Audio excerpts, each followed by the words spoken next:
محمد رسول الله.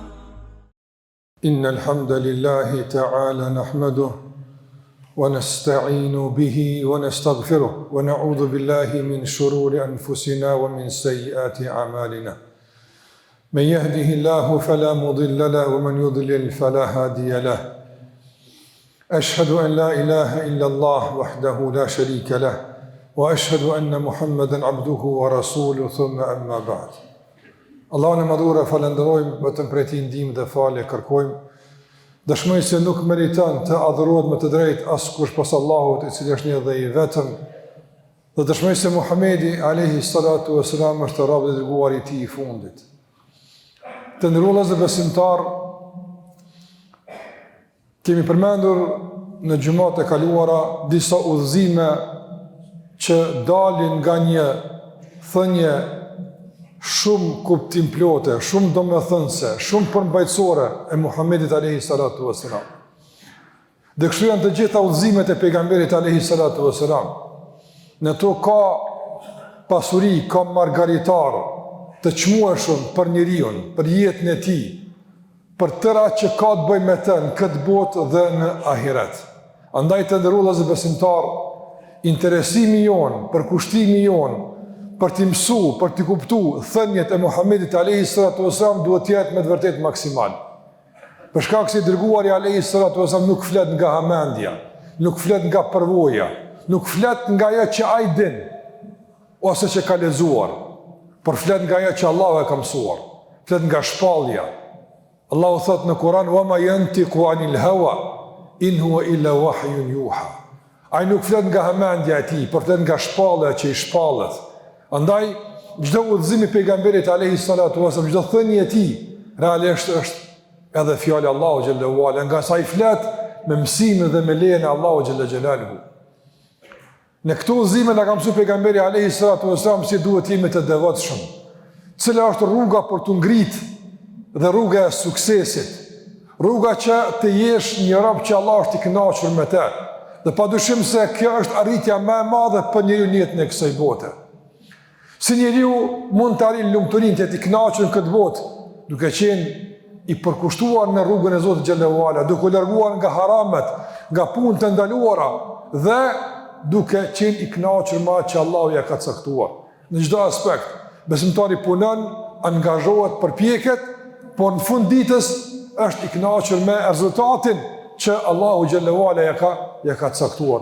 Nuk është besimtari lakmiqar, nuk është besimtari i tillë që nuk ngopet asnjëherë, kënaqet me atë që Allah e ka caktuar, ndërsa lakmia e tij është gjithmonë e orientuar ka punë të mira, lakmon me kon gjithmonë më i mirë, lakmon me qenë gjithmonë më i devotshëm, lakmon me qenë gjithmonë më bëmirës, më dordhënës, më kontributës. Po kjo është lakmia e duhur dhe orientimi i lakmisë në këtë drejtim është padyshim i kërkuar dhe i lavdëruar.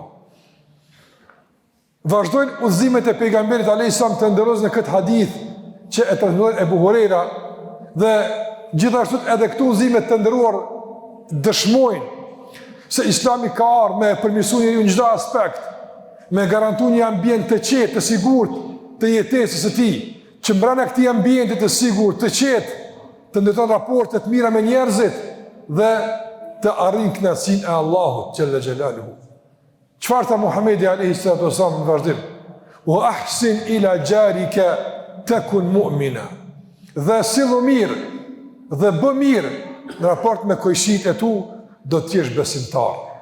Shikoni të ndërruar me çka e ka ndërit pejgamberi alayhi salatu wasallam të qenë besimtar. Besimtar nuk është veç ai që pretendon se është besimtar. Besimtar nuk është veç ai që i kryen obligimet e caktuara, ndërsa në pjesën e mbetur të jetës është arrogant, i mungon sjellja e duhur, është i pa edukat. Besimtari është i kompletuar, madje tenton të jetë i kompletuar, edhe në përmirësimin dhe ndërtimin e raportit me Zotin xhallahu ala, por edhe me njerëzit. Besimtari nuk e anashkron asnjëherë raportin me njerëzit. Madje raporti me Allahun xhallahu xhelalu realisht ndërtohet dhe fuqizohet me ndërtimin e duhur dhe fuqizimin e raportit me njëri tjetrin. Nuk është e mjaftueshme të ndërozë që besimtari me i kryen sa obligime të caktuara, ndërsa në raport me njerëzit të jetë i shkujdesur. për shkak se shkujdesja e tij, për shkak se arroganca e tij me njerëzit, e zhvlerëson edhe adhurimin e pjesë mbetur që ka menduar se është duke ndërtuar me Allahun xhalla xhelaluhu. Kanë ardhur njerëz tek pejgamberi alayhi salatu wasallam me uanku për një grua që kanë pas kojshi. Kanë thënë, oj dërguari i Allahut, ajo është e vërtetë se rrin gati namazit, është e vërtetë se agjiron shpesh, kuptim vullnetar. Mirë po, na bezdis me gjuhën e saj shumë. Është shumë, domethënë, e keqe në sjelljen e saj, arrogante. Janë anku kojshit e saj për kësaj gruaje. Çfarë tha pejgamberi sa më tha? Hiya fi nar. Ajo është në zjarr xhenemit, Allah na ruaj. Për shkak se punët e mira që i bën i zhvlerëson me zullumin që u bën njerëzve. Andaj pejgamberi ka mësuar që timi të sjellshëm me familjarët e pastaj edhe me kojshit. Sjellja me kojshit në kupton fillimisht përshëndetjen. Jo injorimin, kalimin sikurse me kon njëri huaj. Përshëndetjen, interesimin për gjendjen e tij, me u ndihmu me zvete. Kojshia duhet me gjetë sigurinë më të madhe te kojshia e tij. Me gjetë përkrahjen më të madhe te kojshia e tij. Mbështetjen më të madhe te kojshia e tij. Madje pejgamberi alayhi sallam të ndërrozë e ka përmend se nga mëkatet më të shëmtuara, nga mëkatet më të këqija është tradhtia në moral dhe premja në besë në moral në raport me kojshin. E ka konsideruar pejgamberi sa si 10 fish vepër më të ndytë, më të keqe se me bën njeriu kudo qoftë tjetër. Edhe pse çdo punë e ndytë e pisë që realisht është çnderim, prishje dhe cënim i nderit dikujt është ndaluar, e dim na këtë shumë mirë. Mi për në raport me kojshin është 10 më e keqe, për shkak se është një tradhti, është mashtrim, për shkak se fqinësia të ndërvëzë duhet ndërtohet mbi bazën e besueshmërisë, sigurisë dhe mbështetjes njëri tjetrit.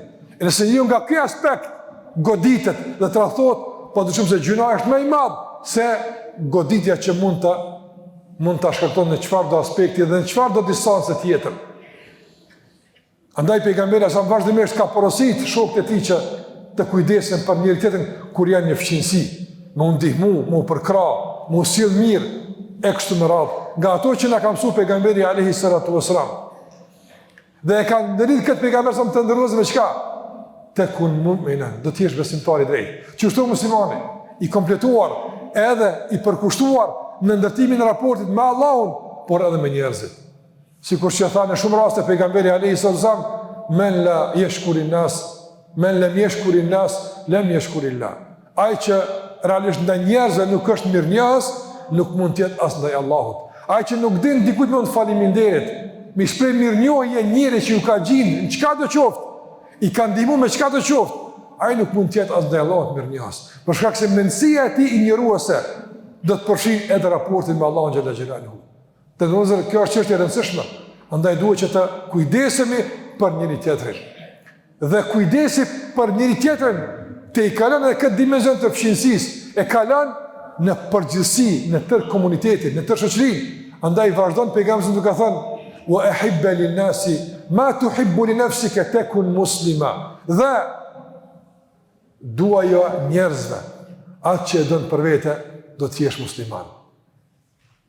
Me këtë udhëzim pejgamberi të ndrozur rënon vesit e këqija që rëndojnë dhe ngarkojnë raportet e njerëzve, sikurse zilia, sikurse urrëtia, armiqësia. Momenti kur ti i don vllaut tën, i don tjetrit atë që don për vete, me këtë dashuri për dikë, a lën vend zemër për zili? A lën vend zemër për xhelozi? A lën vend zemër për urrëtie? Nuk lën. Për këtë dashuria që me pa mirë si vetën tonë, realisht përjashton çdo mundësi të zilis dhe të raporteve të këqija. Prandaj shikon në çdo nivel, feja na ka mësuar se si do të mos sill. Në raport me Allahun, largohu nga haramat dhe zbatoj obligimet. Në raport me vetveten, kënaqë me atë që ke. Në raport me fqinësinë, sillu mirë dhe bëni mirë fqinit tënd. Në raport me të tjerët, duajo njerëzve të mirën. Islami ka me i përmbush të gjitha kërkesat e jetës. Islami nuk është i kufizuar në segment caktuar të jetës, vetëm në ndërtimin e raporteve dhe kujdesit për disa rituale caktuara në raport me Allahun xhallahu ala, por Islami na mëson për tërë jetën. Muslimani është i kompletuar, muslimani është si duhet atëherë kur i ndjek gjitha këto udhëzime pa qasje selektive, pa dallim, edhe në raport me Allahun, padyshim që është më e rëndësishmeja por pastaj edhe me të tjerët. Kështu o muslimani. Andaj pejgamberi sa ka përmend kush o musliman, ne duhet që këto kriteret të përmendura në këto hadithe të ndrozë ti marrim seriozisht. Ti marrim seriozisht, nga se pejgamberi po gjykon se muslimani është ky, e çka musliman? Muslimani është ai i cili është i sjellshëm, i kujdesshëm dhe bamirës ndaj këshillit të tij. Musliman i drejtë, i mirë është ai i cili të tjerë u adon atë që e don për vete. Çka musliman? Zemër pastër, zemër lirë, gjëks hapur, i sinqert, i vërtet, jo i ngarkuar me hipokrizi, me urrëtie, me zili, me lakmi e pangopsi, kështu imani nuk e ka. Dhe kështu Islami na mëson të jemi praktik në të përgjithshme të ndërrozat, të jemi të sjellshëm, të kujdesshëm që të ndërtojmë raportet mirëfillt njëri me tjetrin. Andaj, pas gjitha këtyre udhëzimeve, është e mundshme të thuhet se fetaria e njerëzve në raport me Islamin mund të jetë e dëmshme, sikur që e kam përmendur disa herë. Në bazë të udhëzimeve të kësaj natyre, a duhet dikush të ketë frikë nga ndërtimi i xhamive, ku çito mësime për hapën? Në këto xhami të ndrozur çito mësime për hapën, me dashur Allahun, me dashur një tjetrin, me respektu kojshin, me nimu fukaran, objekte që realisht ligjërohet përmes tyre me këto përmbajtje, a mund të jenë të frikshme? A mund të jenë problematike? Padyshim se jo. Një besimtar, djalë i ri, një vajzë e re që vjen në xhami, a duhet ta kemi frikë se çka po ndodh me ta e ata vinë çdo mësime i marrin? Frika është nëse marrim mësime jashtë xhamisë, nëse marrim mësime nga vende apo nga burime të pacertifikuara, të panjohura, aty është rreziku. Me po në vende publike si xhamia, të hoxhallarët e njohur që mësojnë, nuk duhet këtë frikë asnjëherë askush. Ardhja në xhami të ndrozur është siguri. Besimtari me fenë e tij është gjithmonë është burim i sigurisë. Burim i qetësisë dhe i bamirësisë. Nga se kështu e ka mësuar pejgamberi sallallahu alajhi wasallam, çdo çështje tjetër, çdo përfaqësim tjetër, realisht është keq kuptimi i fesë apo edhe keq përdorim i fesë. Shikoni sa bukur tha pejgamberi sallallahu alajhi wasallam, kush është musliman, kush është besimtar. Madje në raste të tjera kështu e ka mësuar pejgamberi sallallahu alajhi wasallam, duke thënë la yu'minu ahadukum. Nuk ka besu askush pe juve. Nëse ka besimin e kompletuar, se ka besimin e duhur, ai që vllau të vet nuk ja don atë që don për vete. Shikoj çfarë niveli i lartë i edukatës, çfarë elegancë në raporte me njëri tjetrin. Pastaj ka thënë pejgamberi alayhi sallam të ndërrozë, na ka mësuar që realisht çysh me ndërtu raporte me njëri tjetrin. Andaj ka thënë pejgamberi alayhi sallam, men kana yu'minu billahi wa rasul wal yawmil akhir fala yu'dhi jara. Ai që beson Allahun dhe ditën e gjykimit, mos të bezdis, mos të shqetëson kojshin e tij. E shqetësimi mund të jetë forma ndryshme, mund të jetë me zhurmë, me pa kujdes. Ka njerë mund ndodhin gjërat normale, ka mirëkujtim mes kojshive, mirë po, të ketë bezdisje, shqetësim, zhurmë e vazhdueshme, të ketë pa kujdes në hudhjen e mbeturinave, për shembull, të ketë për shembull pa kujdes në parkim të makinës e të bllokon e kështu me radhë. Gjitha këto janë forma shumë tjera të bezdisjes, të shqetësimit që mund t'ia shkaktojnë kojshin son, e që pejgamberi asam ka thonë që ai që beson Allahun në ditën e gjykimit nuk i bën këtë punë. Këtë i ka lidhë me besimin në Allahun xhallahu ala. Andaj të ndërrozur, përderisa kemi besim në Allahun xhallahu ala, përderisa bindja jonë se do dalim paralel me llogari është aktive, është prezente, është ajo që e organizon jetën tonë, gjithmonë kemi qenë njerëz të mirë, devotshëm, sinqert, bamirës, të tjerë të jenë të sigurt nga gjuha dhe nga dora jonë, sikur që tha pejgamberi sallallahu alaihi wasallam, el muslimu men salima el muslimuna min lisanihi wa yadihi. Musliman i vërtet është ai që të tjerët, shikoni të ndërrozur, shikoni kush është musliman. Jo me pretendime, me reklama, ja me vepra. Musliman i vërtet është ai i cili të tjerët janë të sigurt nga gjuha dhe nga dora e tij. Nga gjuha nuk përgojon, nga gjuha nuk bart fjalë, nga gjuha nuk shpif, nga gjuha nuk gënjen. Sigurt, je i sigurt nga gjuha musliman, nga se gjuha e tij nuk rran. Gjuha e tij nuk mashtron. Je i sigurt nga dora e tij, nuk prek në derin tënd.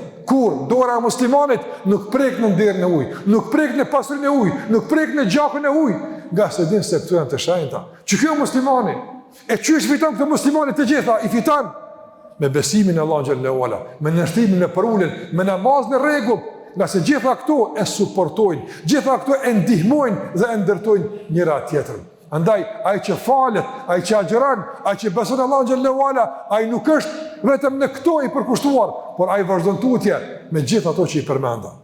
Dhe në fund tha pejgamberi alayhi sallam, "Wala tukthiri ad-dahik", mos e teproni të qeshur, fa inna kathrata ad-dahik tumitu al-qalb, nga se të qeshurit e tepërt e vdes zemrën.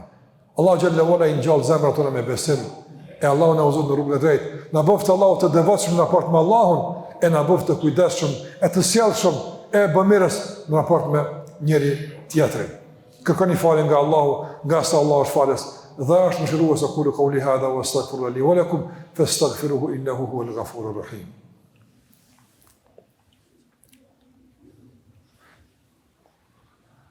Alhamdulillahi rabbil alamin wa afdalus salati wa atammu at-taslim ala khayri khalqillahi ajma'in nabina Muhammad wa ala alihi wa sahbihi wa sallama tasliman katira. Të nderuar vëllezër besimtar, kur pejgamberi sa më thot mos e teproni të qeshur, nuk e ndalon të qeshurën, nga se të qeshurit është realisht një manifestim i disponimit të njeriut. Islami e ka lejuar argëtimin, e ka lejuar disponimin, e ka lejuar që realisht njeriu të shpreh gëzimin dhe harin e tij. Madje të nderuar vëllezër, Muhamedi alayhi sallam ka qenë njëri që shumë shpesh e kanë pasur të buzëqeshur. Thot një nga sahabët e tij, nuk kam pa njëri më të buzëqeshur se Muhamedi sallallahu alaihi wasallam. Madje ka thonë pejgamberi alayhi sallam, "Tabassumuka fi wajhi akhika sadaqa." Ti buzëqesh një vëlla musliman është lloj sadakaje. Do me buzëqesh një vëlla musliman në kupton se ti po shpreh dashurinë, ti po shpreh respektin, ti po shpreh gatishmërinë, mi u gjit për çka do ka nevojë, duke e hap derën e zemrës tënde përmes buzëqeshjes tënde. Mirë, po qeshrit e tepërt dallon buzëqeshja dhe të qeshrit. Edhe me qesh lejohet. Kemi raste caktuara kur e qeshim, mirë, po gjithmonë duhet me pas kujdes besimtarët e matur. Shikoj Islami të ndërrozur, na mëson që kemi gjithmonë të matur. Në asnjë aspekt mos e teprojmë. Hani e pini, mos e teproni. Shpenzoni, harxhani, po mos e teproni. Edhe qeshuni, po mos e teproni. Për shkak se esenca e jetës është besimtarët jetë serioz, të jetë në punë, në angazhime. E kur në punë, në angazhime, s'ka ku për qeshje. Buzëqeshja dallon. Nëse të qeshrit, është kohë kur besimtari rrin me të afërmit e tij, rrin me dashët e tij dhe shkëmbin fjalë caktuara, disponon qeshën rregull. Por kjo është situatë e pushimit momentale për të kthyer pastaj edhe më zellshëm, edhe më fuqishëm në jetën e produktivitetit dhe në jetën e kontributit. Andaj esenca tek besimtari është përkushtimi, serioziteti, puna, angazhimi, dinamika e vazhdueshme për kontribut dhe për arritje, por nuk bën më harru edhe hisën që e ka për me qesh e për më rëktu e kështë më radhë. Andaj edhe me këtë, ndërlozër, këtë qasët e balansuar që në mësën pejgamberi alayhi sallam, kuptojmë madhështin e fejës tonë, kuptojmë sa e bukur është feja jonë, që realisht nuk kalon aspekt të jetës pa në mësu si me ndërtu, si me organizu, si me kontrolu, si me menagju, dhe i ka përcaktu kufit, që mrena kufive e ruajmë dignitetin tonë njerëzor dhe natyrshmërinë me cilën Allahu xhallahu ala na krijoi dhe na bëri të përshtatshëm për udhëzimet e fesë dhe shpalljes së Allahu xhallahu xhelaluhu. Në këto udhëzime të ndërozur ka shpëtim edhe në dunjë edhe në ahiret. Allahu xhallahu ala na dhasht zemra të shëndosha që bartin vlera të mëdha, që bartin besim, që bartin kuptime të rëndësishme e që na shtyn drejt punëve të mira, edhe në raport me Allahun xhallahu ala, por edhe në raport me njëri tjetrin. Dhe për fund të ndërlozër, jemi në 10 ditët e muajit Dhulhijja. Janë ditët më të mira të vitit. Ditë më të mira se këto 10 ditë nuk ka, deri në ditën e Kurban Bajramit. Në s'kan met edhe shumë ditë, po shkojnë shumë shpejt. Këshilla ime për gjithë juve është, duke filluar nga vetja ime, pastaj tek ju, që t'jeni të kujdesshëm. Shfrytëzoni kohën maksimalisht në adhurim, në përkushtim, në bamirësi, në pendim, në përmirësim të gjendjes, në ruajtje e largim nga mëkatet. Çfarë do qofshin ato? Ruajuni, kujdesuni. Bëuni të zellshëm në mënyrë më të veçantë në këtë ditë. Nga si janë ditë veçanta, janë ditë më dashura tek Allahu. Ajo që është më dashur tek Allahu, duhet jetë më dashur tek ne. Ato që Allah e ka vlerësuar, duhet edhe ne ta vlerësojmë. Nga se besimi në Allahun realisht kërkon një lloj reagimi të tillë në raport me atë që Allah e ka mënduar, edhe në raport me atë që Allah xhallahu ala e ka vlerësuar. Allahu xhallahu ala na shtoft zëvshmërinë, ambicet e përkushtimin, në shfrytëzimin e mundësive të këtilla që të pasurohemi me punë të mira, të ngritemi në gradët e shpërlimeve të njerëzve të devotshëm që Allahu xhallahu ala i ngrit në këtë dunjë edhe i ngrit në ahiret me shpërblimet e tij ditën e gjykimit dhe me mundësinë e ngritjes në xhenet. Allah na i fal mëkatet tona, na ruajt Allahu xhallahu ala nga çdo fatkeqësi e ligësi të dunjës së të ahiretit. Allah na ruajt nga njerëz e ligë, nga njerëz të këqij. Na ruajt Allahu xhallahu ala nga sherri çdo gënjeshtari, tradhtari e mashtruesi. E çdo të ligu e dyftyrshi që nuk heziton e nuk përton të na bën keq për çfarë do interese të caktuar që lidhet me interesin apo epshin e tij. Allahu xhallahu ala ruajt sigurinë tonë, ruajt vendin tonë dhe i dhash Allahu siguri e rahati gjithë muslimanëve anë mban botës kudo që janë. Allahu xhallahu ala i mëshiroft të vdekurit tan, i shëroft Allahu të smunit tan, e ndihmoft Allahu çdo të pikëlluar, të mërzituri e çdo borxhliu që të del nga situata e të jetë i lumtur, e të qesh me zemrën e tij e i disponuar me jetën edhe me atë që Allah ja ka dhënë. Inna Allahi wa malaikatahu yusalluna ala nabi ya ayyuhalladhina amanu sallu alayhi wa sallimu taslima. Allahumma salli ala Muhammad wa ala ali Muhammad kama sallaita ala Ibrahim wa ala ali Ibrahim innaka Hamidum Majid. Allahumma barik ala Muhammad wa ala ali Muhammad kama barakta ala Ibrahim wa ala ali Ibrahim innaka Hamidum Majid. Ibadallah, inna Allaha ya'muru bil adli wal ihsani wa ita'i dhil qurba wa yanha 'anil fahsha'i wal munkari wal baghi ya'idukum la'allakum tadhakkarun. لا إله إلا الله لا إله إلا الله لا إله إلا الله محمد رسول الله